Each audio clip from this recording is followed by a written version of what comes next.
Nessun risarcimento per l'ex ministro Calogero Mannino, lo ha stabilito la Corte d'Appello di Palermo, che ha respinto la causa di risarcimento del danno per ingiusta detenzione avviata dall'ex ministro democristiano. Una lunga vicenda giudiziaria, quella di Mannino, iniziata con l'arresto del 1995 disposto dai PM di Palermo con l'accusa di concorso in associazione mafiosa.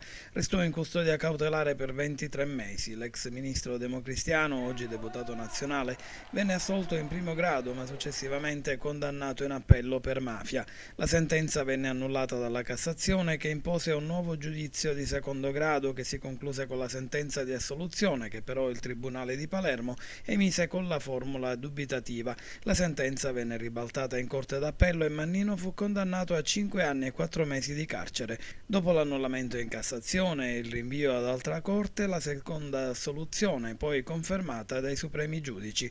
Dopo il passaggio in giudicato del verdetto di assoluzione, i legali dell'ex ministro decisero di presentare davanti alla Corte d'Appello di Palermo una richiesta di risarcimento del danno, sostenendo che Mannino avesse subito un'ingiusta detenzione. Oggi la conclusione della vicenda, con la decisione della Corte d'Appello di Palermo di respingere la richiesta di risarcimento del danno per ingiusta detenzione presentata dai suoi legali.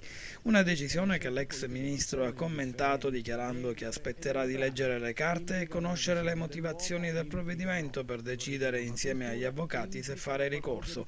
Non ero interessato ad alcun risarcimento, ha aggiunto Mannino, ma solo ad avere giustizia.